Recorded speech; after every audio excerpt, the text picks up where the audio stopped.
Mr. Rick Crosslin and Mr. Keith Ramsey, and we are looking forward to their show, and I hope you guys enjoy, okay? Thank you, guys.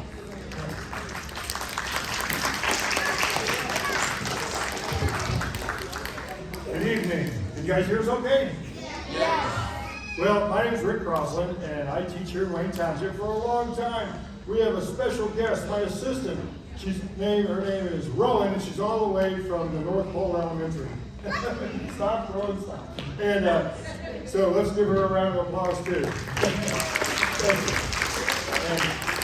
Mr. Ramsey? My name is Keith Ramsey. I teach in Bridgeport Elementary, and I've been with Wayne Township for over 20 years now. And our goal is to encourage kids to foster a love for science, to get them excited about science. So hopefully you'll get excited as we present some of these demonstrations for you tonight. So we have a few rules, and Rowan will show you the first rule. And the first rule is, turn it around the other way. We'll try to hold up this sign when there's loud noises so you can cover your ears, okay? That's the first rule. Here's our second rule. Are you ready? Don't try this at home. Some of the things we're going to do, we don't want you to try at home. And our third rule, which is very important, is if you see a dinosaur, run. Please run. When you see dinosaurs, run. So Rowan, come over here, and Rowan's going to be in charge of marking off the different things we do. And so first thing I'd say is, what is a scientist? Now, a scientist, what does it take to be a scientist? What do you think, Mr. Ramsey? Well, how about a lab coat? No. Do you have to have a lab coat to be a scientist? No, because I'm a scientist, you guys are scientists. What else, Mr. Ramsey? Well, what about lab glass? No. That might help, but glassware doesn't help. What else, Mr. Well, Ramsey? how about we got chemicals? Yeah. We have to have chemicals? No, I don't think so. What Oh, else? okay. What about crazy Einstein hair? Yeah. I have crazy hair. Will that work? No. What do you need to be a Rowan? Where's Rowan at? What do you need to be a scientist, you think? What do you think? Anybody help her out? What? What do you think? It's going to be a long night if we don't start talking. What do you think back there? You need a brain, but what about your brain? Over here, yes. Well, materials that I think, what do you think? Ask a lot of questions. You have to be curious and ask a lot of questions. So tonight, everything that we do, we hope you ask a lot of questions. Just because we say it's true, doesn't mean it's true. But Raise your hand if you're curious tonight.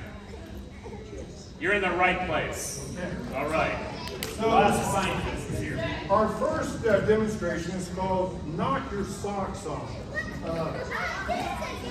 Yes, this one kind of, I've had this sock on for a couple months. You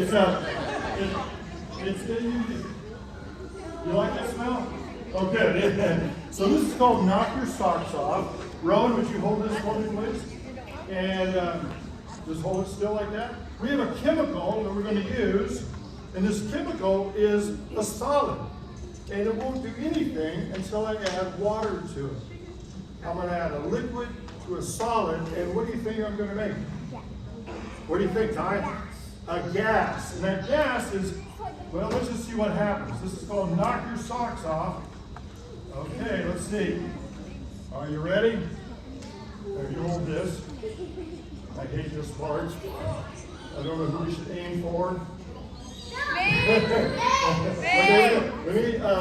Let's try it without adding water. Hold this. Okay, let's see. Ready? 1, 2.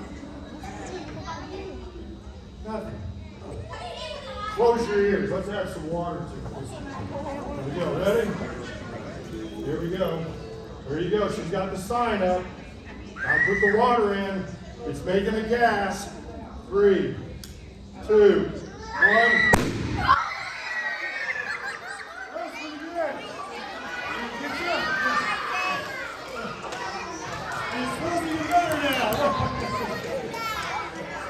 That was a good one, thank you. But you probably can't do better than that. So some of you may have seen a little bit of fire come out of the barrel. That's because it's an exothermic reaction. You had combustion in that tube, which acts like a combustion chamber. What would happen if we had a bigger combustion chamber? Check this out. A little bigger.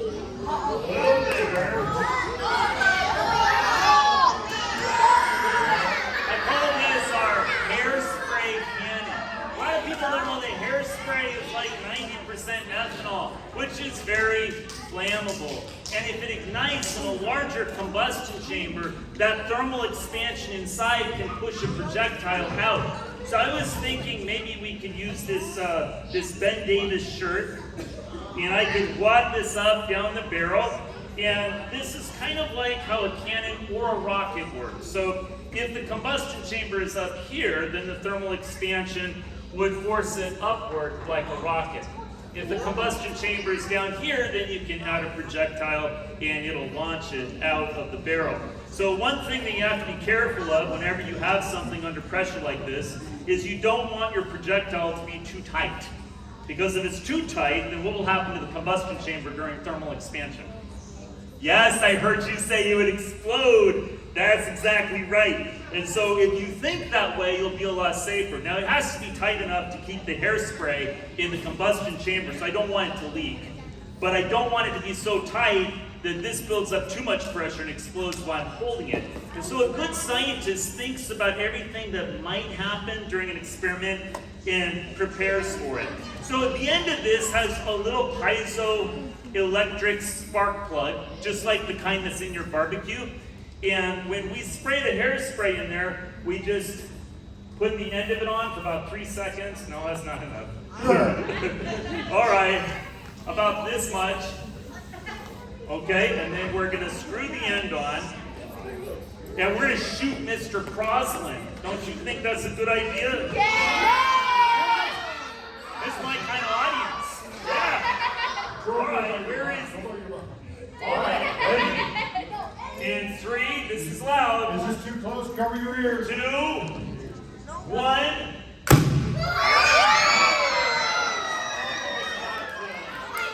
The hairspray cannon. And this is actually hot, and it's got some holes burned into it. So I wonder why. Hey, you guys, maybe your parents know, there was a television show back in the 60s about a genie in a bottle. Mr. Ramsey, what do you tell us about that? So the genie in the bottle stems from the TV show I Dream of Jeannie in the late 1960s, and it had 6 seasons.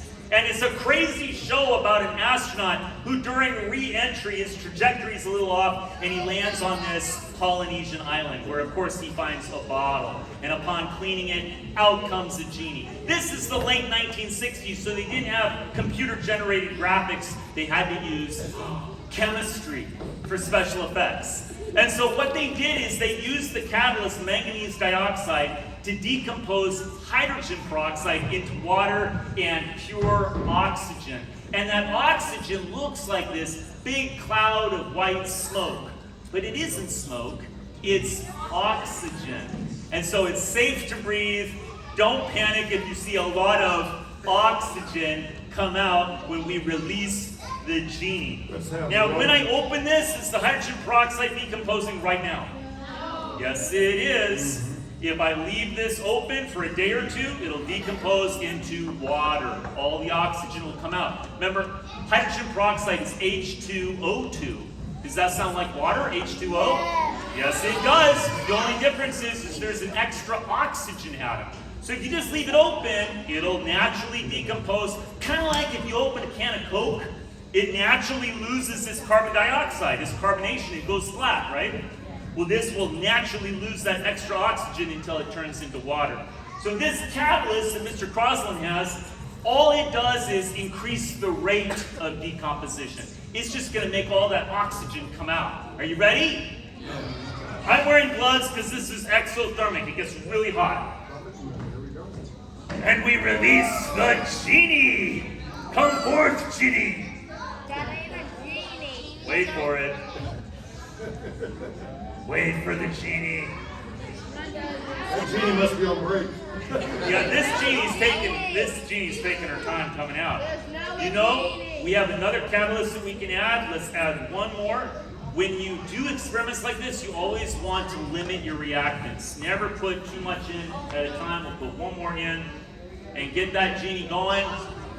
There's the genie. I release you. The genie in the bottle.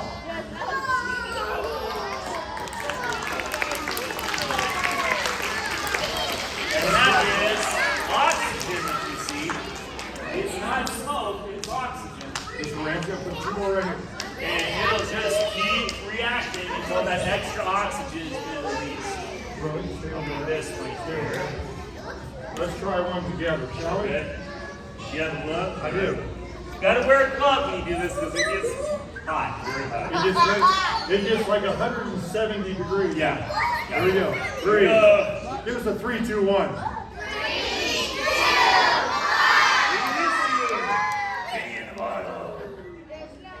Now, in the, my genie's don't break. This was really going. So, in the TV show, anybody have any idea how they got the genie back in the bottle? When all the oxygen goes back in. Anybody have any idea? What do you think? You just want a toy. Here's how they did it. They played the film backwards, and all the smoke went back down inside there. So that's pretty good. Let's give a round of applause. Good job.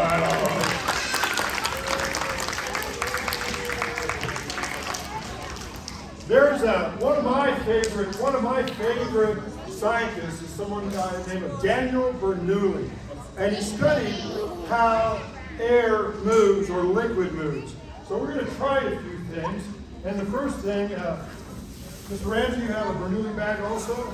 Okay, Rowan, come here, Rowan. She's going to give a 1. How many breaths do you think it would take for her to blow this in? Did close to it? How many? What do you think? 5, 10? Would you come here, please? Come here. Yes. Come on. Hurry, quick. Go over there with your. Come on, you come. All right, ready, Rowan? Give us 1 big breath. Take your mask off. 1, 2, 3. You're on this.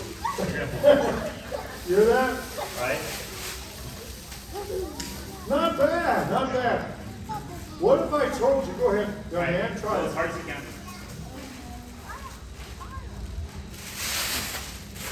Wow. Whoa! Does he have a lot of hot air? I'm impressed. All right, let's try this. You ready? All right. Rowan, you hold that in. Come back up. Hey, come back up. Now, this time, I'm going to use Bernoulli's principle. I'm not going to be close. I'm going to be back here like this. And when I push the air really fast, the pressure is low. And the sky will help me. Now, that might sound weird, but that's the Bernoulli principle. When something goes fast, the pressure is low, the sky will push in. Here we go. Ready?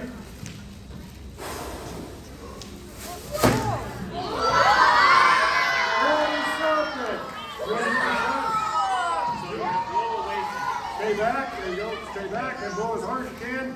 Go. That's,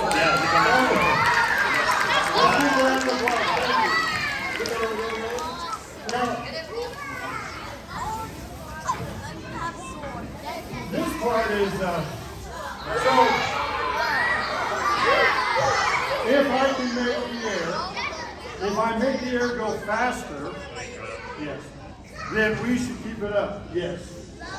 We're at Bernoulli. So, if I go straight up, you probably think that's easy to understand. So let's do straight up first, just for a second. Ready?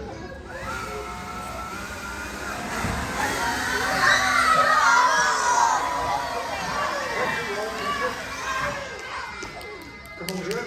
Now that was pretty cool, but that is not Bernoulli. That's Isaac Newton, action reaction.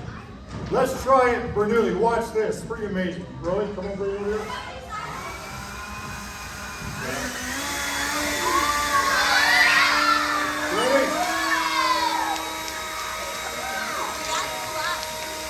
That's cool. That's Bernoulli. Thank you, thank you. Over here. Thank you, Rowan, over here. You go to the chairs and we'll try something else. This is, yes. I hate doing this because you guys get too excited, but should we do it? Please stay in your seat. Most of this toilet paper is clean. Okay. Are you ready? You go that way, others. Here we go. Here we go. Here we go. Ready?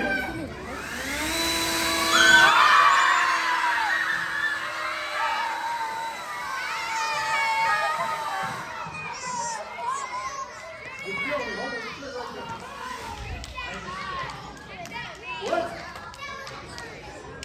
We always do. Use mine. There we go.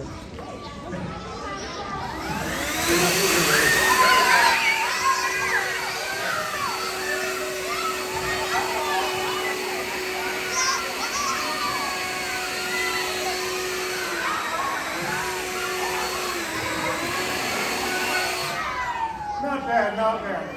That was Bernoulli. Now, roll your sleeve down and do this. You guys, I'll wait. So, this is a, really pull that toilet paper off the side. This is an air Zuka. Air is made of matter. It takes up space and has mass. Let's see here. Oh, yeah. Oh.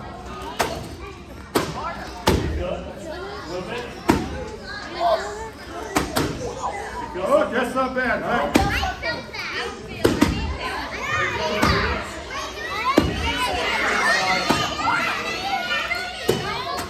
All right, I need a volunteer. Thanks for volunteering. Come on out. Mr. Ramsey, get a volunteer. That guy right there, so all right, put this on your head. Oh, yes. With that, you're over here. Mr. Ramsey, you got a pen? We'll get you next time. Okay? All right, let's see. I'm not that good of a shot with these. Let's see here. Here we go. Ready? First time! Here we go. Ready?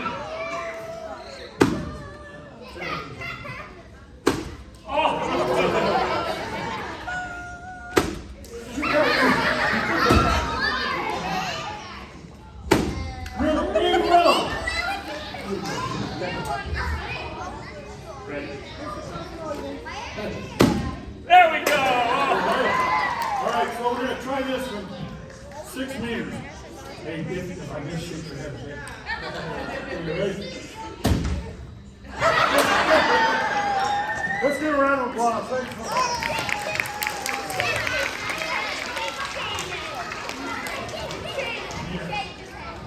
Now this next one's kind of dangerous. I don't know, should we try it anyway? Yeah!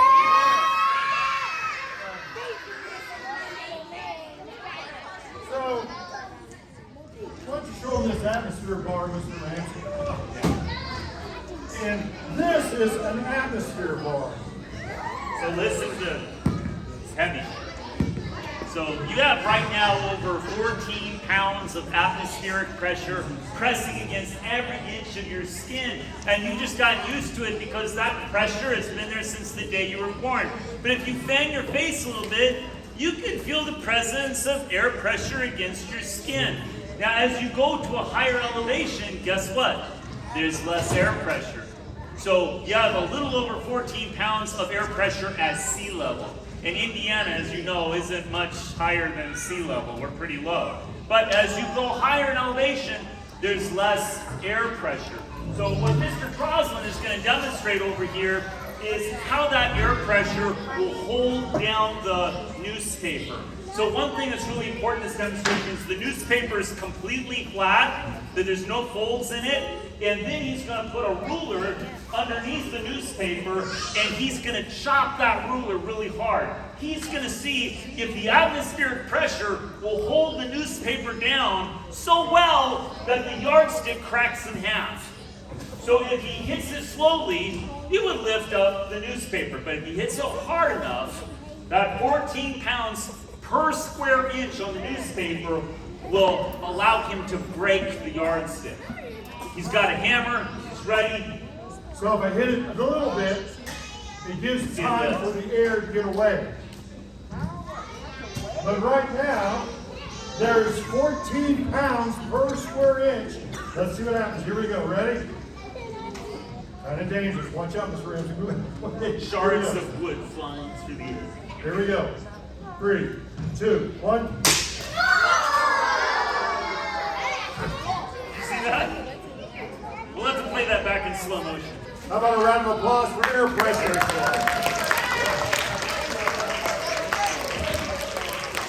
Friends, I love pyrotechnics, and a show like this just isn't complete without a lot of fire. And so I want to show you one of my favorite decomposition reactions that uses potassium chlorate and sugar. So in this example, sugar is being oxidized. It's the fuel. The potassium chlorate is the reducer. And so when this combusts, the smell might remind you of roasting marshmallows. How many of you had a campfire? You got your marshmallow too close to the fire and it turned black and you smelled that burnt marshmallow? You're smelling burnt carbon. That's the same smell that you might sense from this reaction because the sugar is going to decompose into black fluffy carbon as it breaks down. So what I have here is a mixture of potassium chlorate and sugar. I'm going to add just a little bit of sulfuric acid to start the reaction. And you'll see a lot of white, hot fire come out of our crucible. Let's turn the lights If you turn the down. lights down, this is really amazing. Do not try this at home. Okay, ready? In 3, 2, 1, here we go.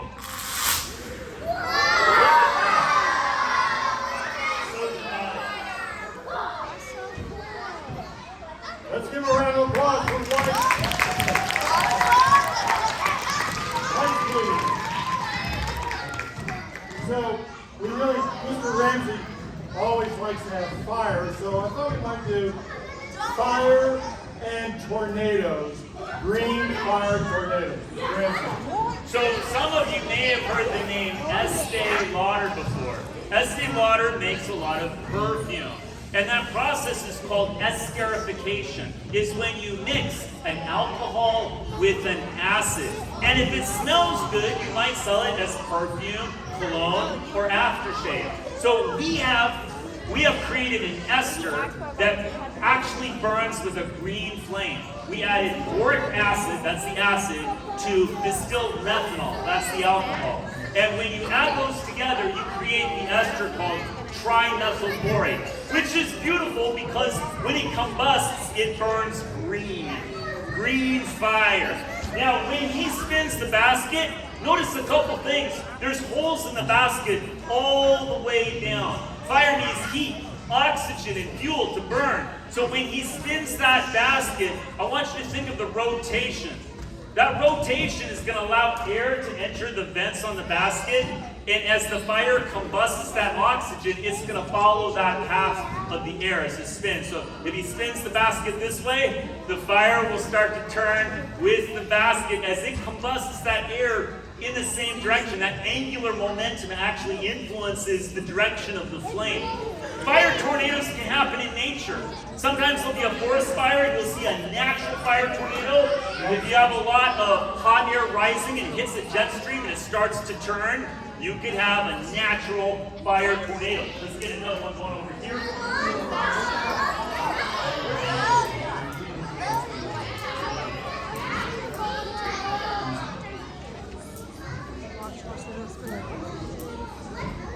Now, these actually happen in nature when there's a large forest fire and the wind's blowing a certain way.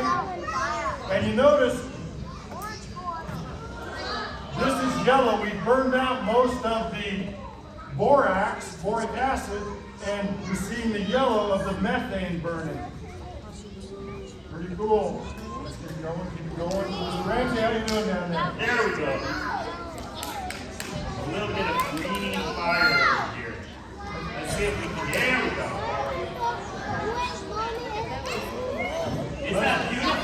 Thank you. Microphone, please. And if you remember, a fire needs three things. It needs fuel, it needs heat, and it needs oxygen. So to put these out, we're going to take away the oxygen. That's why we have 3 plungers up here. How many of you are wondering why we have plungers? I would. Okay. Let's give a round of applause to our helpers here. Thank you. Now this next one's kind of tricky. Mr. Ramsey. Okay.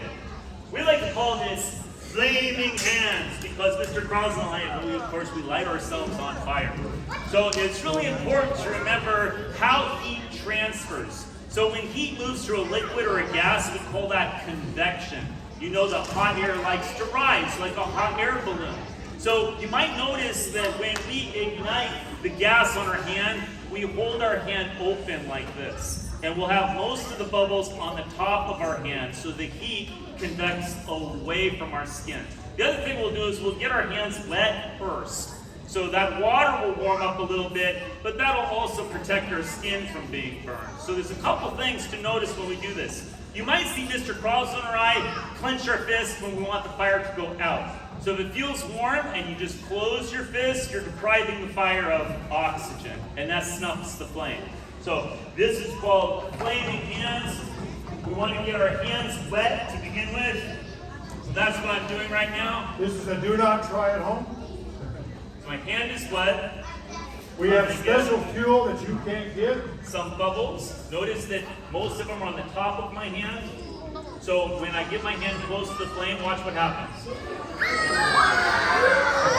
That's cool. Flaming hands. Flaming hands. Here we go. One more time. All right, Let's turn the lights down on this one. Turn the lights down. Go ahead, bring it down. Okay. Flaming hands, here we go. Whoa! One more. Very good. Round of applause for the flaming. I have a little bit less hair on my face. Okay. Flaming hands, what's next? Let me help you. Ready? Whoa. You know, we need to cool things down a little bit. This hot flames. So I brought something that's just about the coldest thing that you can have. Liquid nitrogen. This air is filled with nitrogen right now. Everybody take a deep breath. Most of what just went in your lungs is nitrogen at room temperature as a gas. But we have some that is liquid. And Really cool. really cold. In fact, how cold is it? Well, it's about 320 degrees below zero.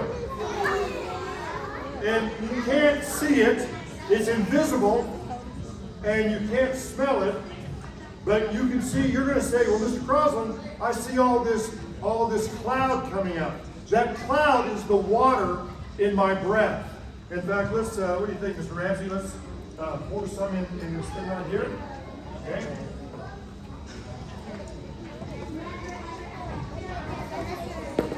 Yes. I'll use those in a minute, maybe. Throw it over here, please. So when you look at this, it's going to be clear. It is not filled. Well, watch what happens if I blow on it. So what you're seeing is not the nitrogen, you're seeing his sweat. Now I need you guys to help with a little experiment. The air is kind of going like this, so you guys be some molecules. You're just kind of going like this. Come on, let's get your hands going like this. All right, now let's heat you up. If we heat you up, and now all of a sudden we put you in liquid nitrogen. This is normal. Try it normal. This is getting hot, boiling. Freeze. In fact, this is going to be so cold. Watch what happens in this balloon. Go ahead. Oh my goodness. It's shrinking. All that air that used to go like this is going like this. What do you think will happen when I take it out? Is the air still inside the balloon? So as it warms up, the air expands. Now you might say it's inflating, but that's not really true because you never lost any air to begin with. The molecules just came closer together. Now the molecules are spreading out. In fact, watch really here. You see this side is still a little frozen. There it goes. So the air is still in there. Pull it up. The air is so cold that it's taking up less space. And it's still kind of frozen. In fact, it expands over 200 times its volume. Now that is kind of, that's kind of crazy.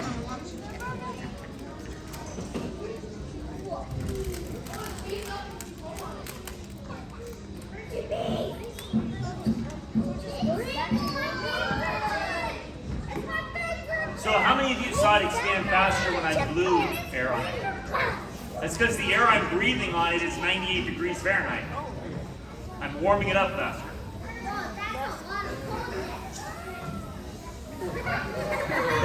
That feels so good. Now, it is so cold that it thinks this jar is boiling hot. And when I throw this up, it's going to evaporate, which means changes from a liquid to a gas so quick. It's gone. It's gone. In fact,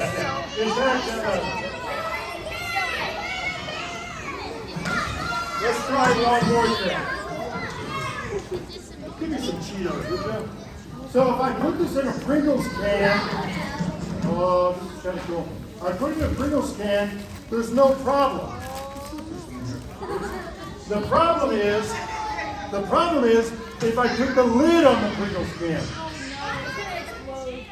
No, it's not going to the bottom. It's just the bottom is so cold that my breath is turning to frost.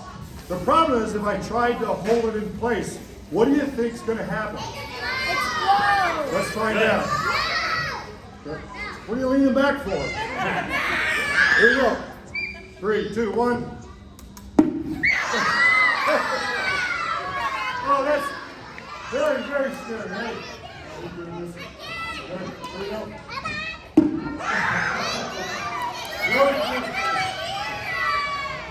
Ready? Hold on here.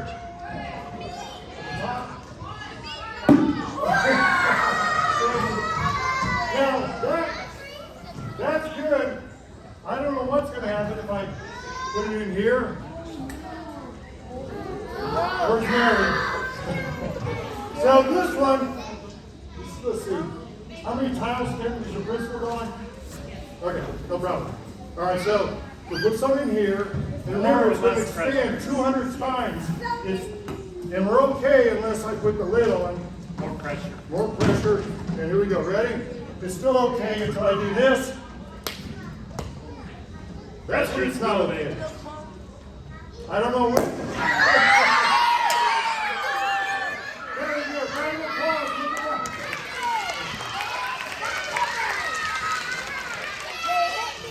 Now, there's a thing called dragon breath. You always heard the phone. Thank you. Thank you. There's a thing called dragon breath, and Cheetos have just a little bit of liquid in them, a little bit of moisture. And so if I do this just right, I freeze a Cheeto. Now it's frozen.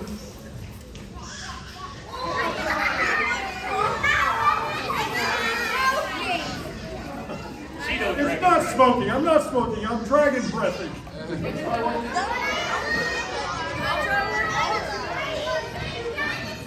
Do not put it on your tongue. It's no dinosaur. You get a little frosty there. Okay, we're gonna try one more thing. Ready? With liquid nitrogen. Rowan, I might need your help with this too. Well, I'll tell you. Rowan, bring me that trash can around, please. So these are lovely flowers, and my wife is in the audience tonight. And my daughter's in the audience tonight. Let me give one to you before we do the science experiment. Let's have a big, oh, come on. Yes. I need a volunteer.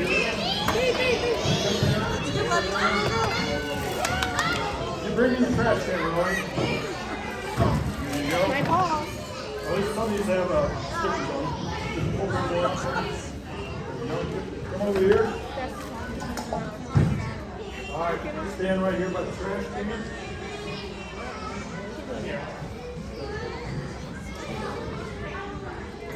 Okay, so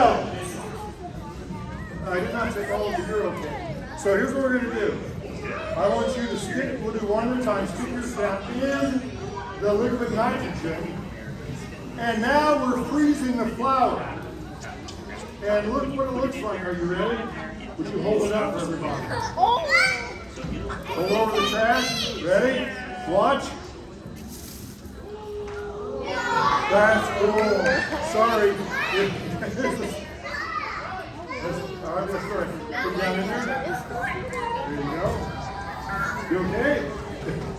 Finish. Get you. They got you? What did you do? Gotcha. Okay, here we go. Ready? You want to squeeze it or you want to hold it? Okay, here we go. He's going to squeeze it. Squeeze it over the trash. Go ahead, squeeze it. It's safe most of the time. Big squeeze, big squeeze. Let's give him a round of applause. Nice job. There you go. Good job. Push it down in there.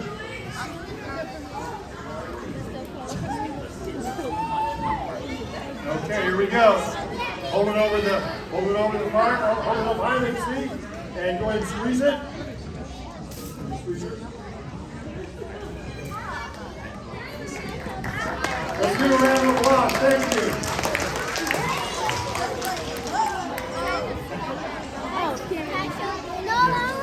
All right, so we have some, we'll come back to liquid nitrogen in a little bit. Let's try something else, Mr. Ramsey. In fact,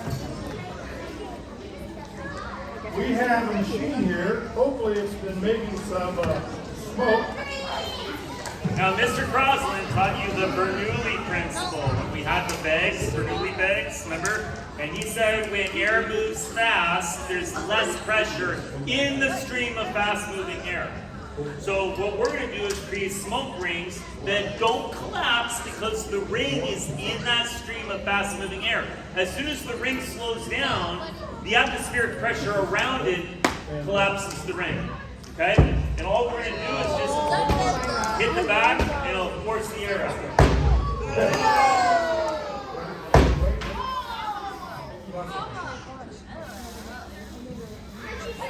All right, here's the smoke.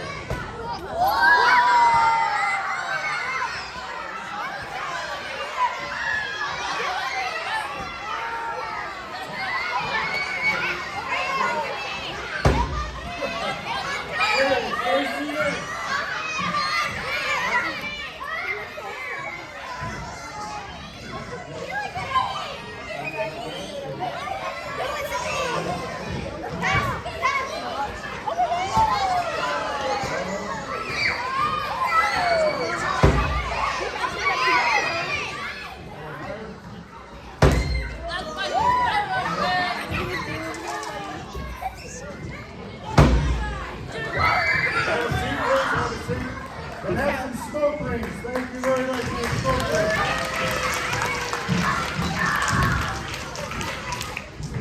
So some of you may recognize the name Nikola Tesla. When Nikola Tesla came to the United States, he was in his early 20s, and he worked with Thomas Edison. And he had a dream that instead of having a direct current of electricity like you have in a battery, he could have an alternating current and conserve electricity. And that's when he built his Tesla coil. So we're going to use a very small Tesla coil to get some ions in a gas ampule excited. And when these atoms get excited, their electrons go to an outer energy level, and when they return to their grounded state, each electron releases a photon. That's a particle of light. Each photon has a different wavelength, and through the light spectrum, those wavelengths determine whether we can see them and what color they are. So this first ampule that I have is actually filled with neon gas. There's no filament inside of it. It's just filled with neon. And this is our little baby Tesla coil. And if we turn out the lights, you'll really see this illumine. But there's no filament inside. It's not a light bulb. It's just filled with neon gas. Right now, the gas isn't excited, but if I turn on our Tesla coil and I get it close to it, watch what happens. It starts to illumine. And that's that neon gas getting excited, and it's releasing photons that have a wavelength of 700 nanometers. And through the light spectrum, that's the color red. That's the longest wavelength humans can see. Now this next one has pure nitrogen gas in it, and it releases photons that have a wavelength of around 300 nanometers. That's the shortest wavelength that we can see, and it appears to us as the color violet. This is pure nitrogen gas in the ampule, and this is the neon. Isn't that amazing? All right, what do you think, And so Tesla wanted to have electricity going to all of our homes without wires. It would just go through the air and light things up. Although Westinghouse and Edison had other ideas. They wanted wires. Now, can you use that to ignite anything? So I like to use this little miniature Tesla coil to combust a little bit of propanol in what I like to call my propanol cannon. So I'm going to take a little bit of 91% isopropyl alcohol, and I'm going to take this little squishy toy, I'm going to plug the end. That way, my combustion chamber during thermal expansion will propel this little squishy toy out. So I'm going to roll it around. When I roll it around, what's happening is propanol is turning into a vapor as I increase its surface area in the bottle. So I'm just allowing those propanol vapors to build up. And when I built this from a water jug, I put a screw halfway in on this side and a screw halfway in on this side, so there's just a little space between them. That's the spark gap. So when I get it close to the Tesla coil, it'll wirelessly transmit electricity, and it'll travel from one screw into the combustion chamber to the other screw, and that little bit of plasma inside will ignite the propanol, and that thermal expansion hopefully will launch a little squishy toy. So here we go. If we count the lights, this is really cool. Okay. In 3, 2,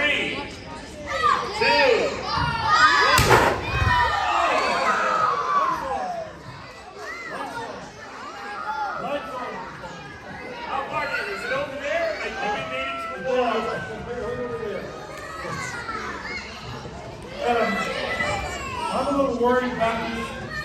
I'm a little worried about this next demonstration because it has to do with cannonballs.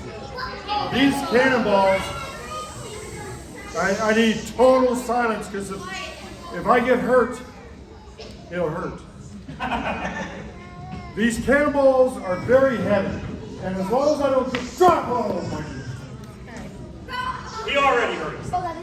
It is heavy. Now, if I can put these two together, they're made of iron, you're going to hear a sonic boom. And let's see what happens. And we're going to trade my hamburger for lunch into mechanical energy that's going to turn into sound energy. Ready?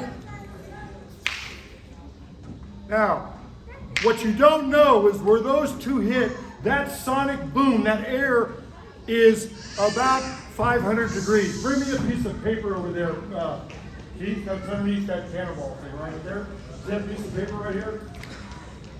Let me get it to you to give it to me, okay? Thank you. All right, Rowan, come here. I need your help. Hold this for me, please. Hold this up. No, I just need you over here. Put your brush on the floor and hold it up. Watch what happens. See if you can see this. If you see anything, ready? In fact, every time I do that, the sonic boom is so hot that it smells. What does it smell like? It smells like fire, and you can actually see it is like bullet holes. Hold this. Hold it. Ready? Here we go. Smell it. Now we can do a chemical reaction. Watch what happens. This part, I hate this part. Be careful, everybody. This will not be a problem as long as I don't get too close to you. So, what? Here we go. This is going to be a chemical reaction because now I'm adding aluminum to the rust. Ready? Here we go. Sonic boom plus chemical reaction. Let's turn the lights out one time for this. Ready? Here we go.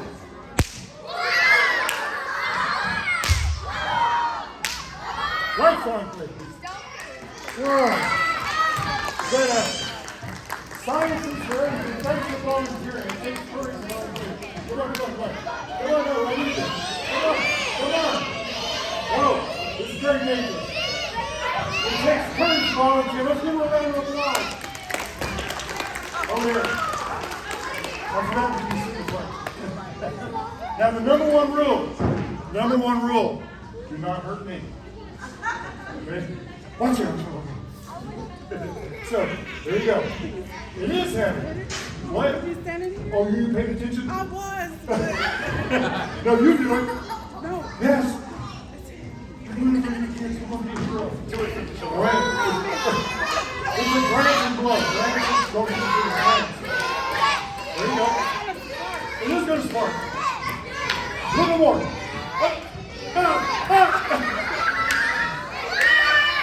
Yeah! Let's do it. All right, go back. That was pretty good. All right. Let's see. Yes, let's see. All right, hold on. Hey, young man. I know you're paying attention. Come here. Thanks for volunteering. Thanks for courage to volunteer. Come here. Who you with? With one of you guys in there? Here we go. All right.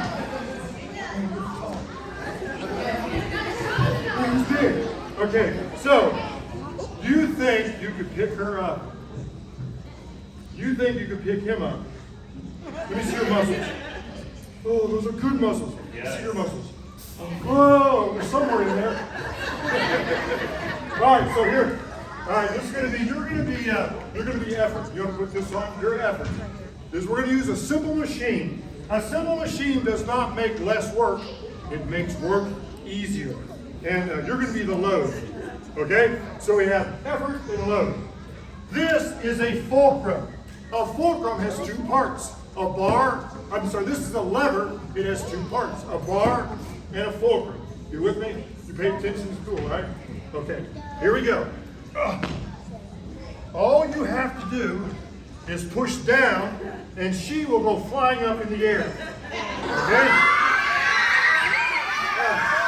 Put your hand on your head. Look that way. So get down on your knees. No, don't use your hands. Get down on your knees.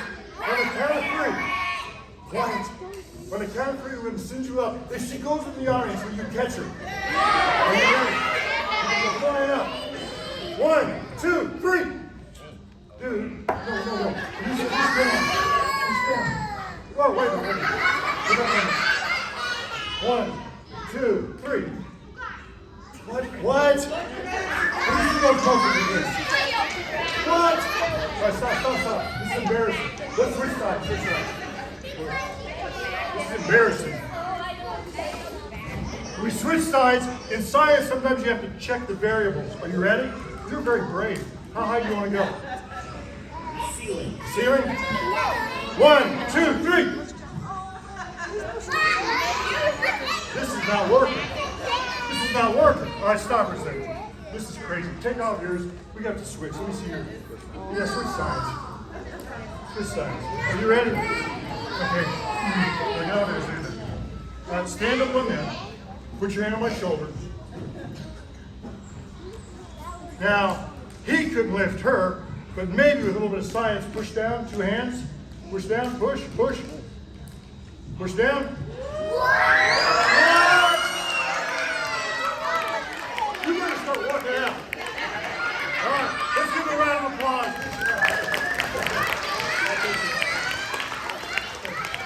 Good job. Now, what you saw there was, yes, work out. What you saw there was, move over here, sweetie. What you saw there was when you move the fulcrum close to the load, here he has to move a long distance but with less force. Here he had to move a short distance, but he really didn't have enough force to do that. That is a simple machine. Round of applause for a simple machine.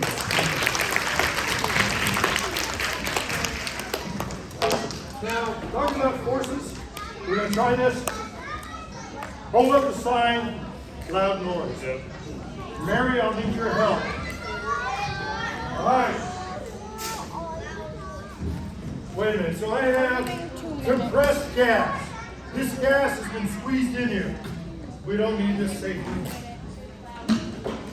We don't need this safety. You guys, cover your ears. Everybody, cover your ears. When I let this gas out, there was a scientist by the name of Isaac Newton. And Isaac Newton said, for every action, there's an opposite equal reaction.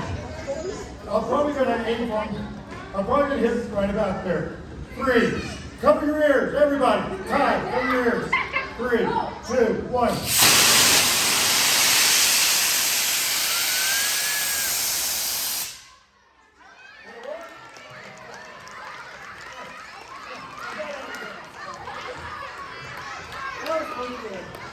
Okay, ready to explain.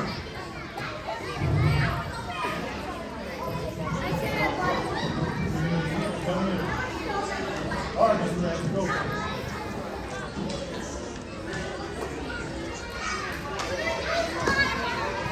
Now this one is pretty special because the name says it all. The name of it is whoosh bottle. So we have some special fuel in here.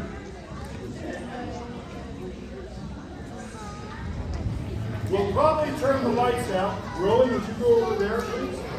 Okay. I want to pour the extra fuel out because we don't need the liquid. We don't want the liquid.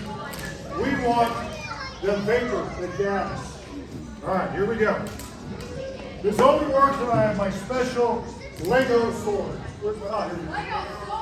You want to cover this stuff? John? Good man. Here. Put that rest in. All right. So we'll probably turn the lights out for this. There we go. Hold on. We get a lid. Mr. Ramsey, this is a bad one. There we go. All right, so you might hear the whoosh and you're going to see a pretty cool whoosh. Okay, Roy, stay by me over here. Here we go. 3, 2, 1. Lights on, please. So, that was pretty good. Now, watch this. Watch this. When you burn a gas, that's called combustion, and the byproduct is water. The next time you see a jet airplane going through the sky burning gas fuel, that white trail, contrail, is water. Let's roll that. Mr. Ramsey's going to do the next one. You want to have her help you? Roll it, come here.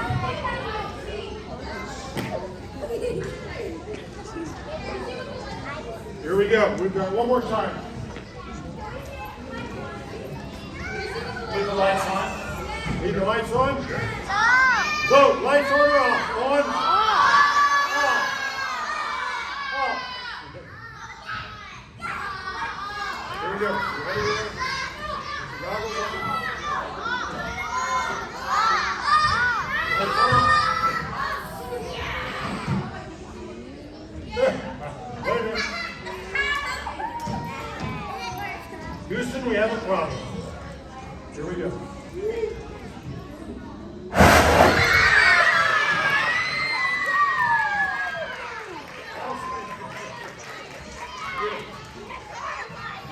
Let's see if there was water from that one also.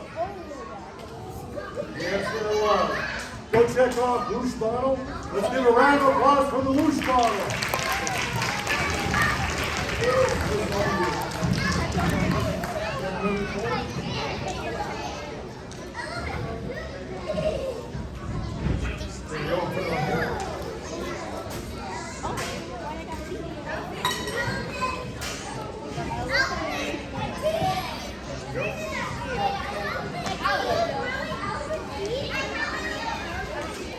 This is a popular demonstration. People call it elephant toothpaste, which I think is a very silly name for it.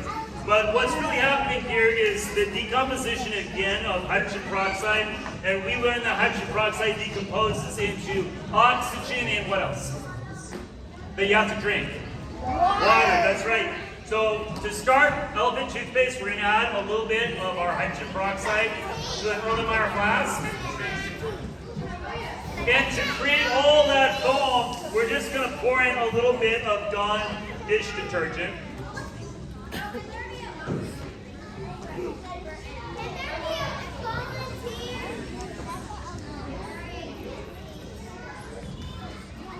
And then we add a little bit of food coloring to create the silly colors in the foam. And I have red, I have green, what else do I have? Red or green, so yellow, red if you want red. Okay, yellow, green if you want green. I think red one. So a mistake that people make is they don't add enough food coloring. Because when that foam starts to expand, the food coloring diffuses in the bubbles. And so if you don't put more in there than you think you need, it'll just come out looking white. So you have to put a lot of food coloring in. Okay, third step is just to stir it gently. If you stir this too quickly, it'll start to foam while you're stirring it before you have the catalyst. And so I brought a stir rod over here, and I'm just going to gently turn it a few times. Not too much. And all I'm doing right now is I'm just working that detergent into the hydrogen peroxide and allowing that food coloring to spread out a little bit. So right now, just like Genie in the bottle, is the hydrogen peroxide decomposing right now? Yes, it is. What happens if you open a can of Coke? Does it lose carbon dioxide? What happens if you open a bottle of hydrogen peroxide? Does it lose oxygen? Yes, it does. But we want it to lose all that oxygen at once, and so we have to make a catalyst. And so we like to use potassium iodide to catalyze this. But if you're doing this at home, you can also use yeast. So if you go to the grocery store, buy a packet of Fleischmann's yeast, pour it into half a cup of warm water, stir it, and that will catalyze your hydrogen peroxide just fine. We want to make an aqueous solution of potassium iodide, so I'm just going to add about 10 grams of potassium iodide to my water. That's what's in here. He said potassium iodide. You probably have heard some of those words before. So he's mixing those together to be a catalyst. A catalyst is something that makes something happen really quick. So right now I'm just allowing those crystals of potassium iodide to dissolve to make an aqueous solution. So I can see some of them at the bottom, not quite ready yet. And when we pour this into our flask, it's going to release all that oxygen and it's going to get trapped in the dish detergent, and that's what's going to create the foam. Okay. Wait a minute. Wait. You forgot one important ingredient. Rowan, what is it? Glitter. Okay, glitter. Let's try glitter. He's against the glitter, we're for the glitter, right? All right. We don't know, we've never put this glitter in before. Let's try and see what happens. Okay, now, those of you who are curious, do you think glitter will increase the mass of the solution or decrease it? It will increase the mass of the solution. Okay. Here we go. Do you think that will affect how quickly it expands if it has more mass? You're thinking? I'm thinking. Okay, so, Roland, can you pour all of this in there? Just put it right on the edge and just pour it all in there. All at once. In it goes. Let's watch what happens. Elephant toothpaste! And it's still going. Now, you have to be careful because when you see steam, that's a warning that it's exothermic. So if you do this for a birthday party, make sure no one puts their hand into the bowl because you can see it's really, really hot, but it's a cool reaction to do at home. In fact, I have my infrared thermometer, and it says, Roy, what does it say? What does it say? Read it. 150 degrees. 150 degrees. You can't touch it. Okay. Goes. I like it to go.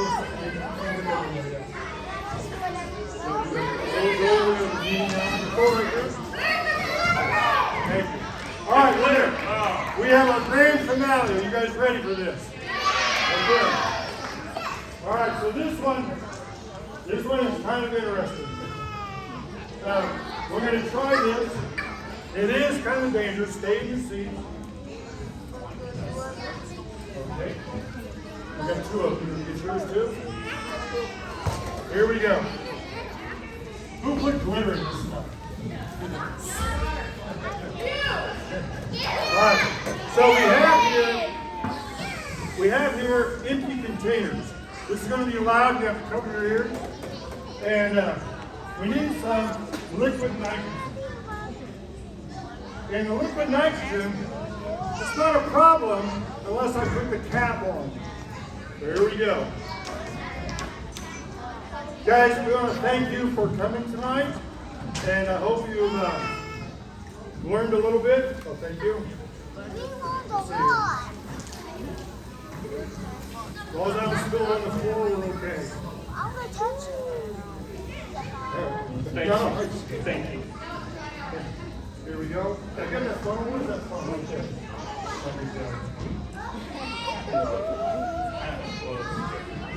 Here we go. We're going to put a little bit of this in here. That's about right. Yep. Let's put the same amount in yours. And it is now boiling away, and we don't have a problem unless we put the cap on. And well, if I close the lid, the pressure's going to build up and build up and build up until the bottle explodes. Are you ready? Yeah. Are we doing these one at a time or together? How many people want us to do it at the same time? Let's prep it.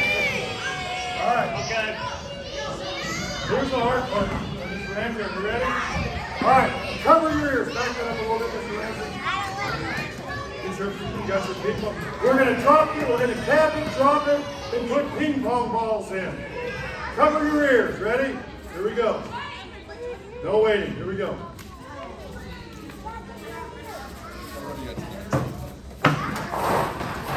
Cover your ears. Maybe 10 seconds. 10, 9, 8, 7, 6, 5, 4, 3, 2, 1. Where's it gonna go?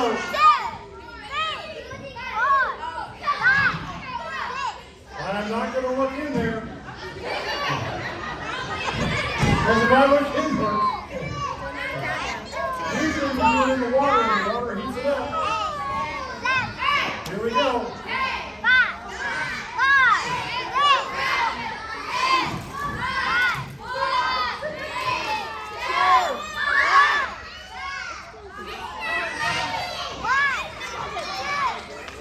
I am not going to look in there.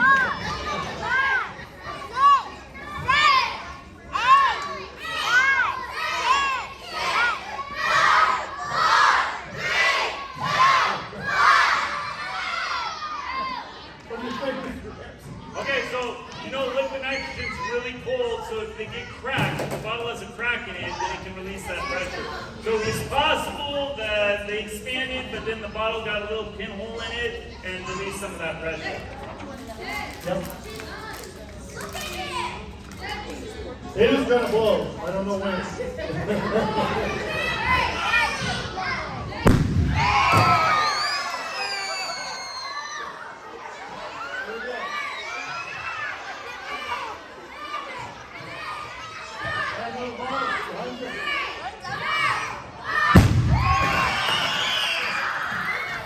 Hey guys, thanks for coming.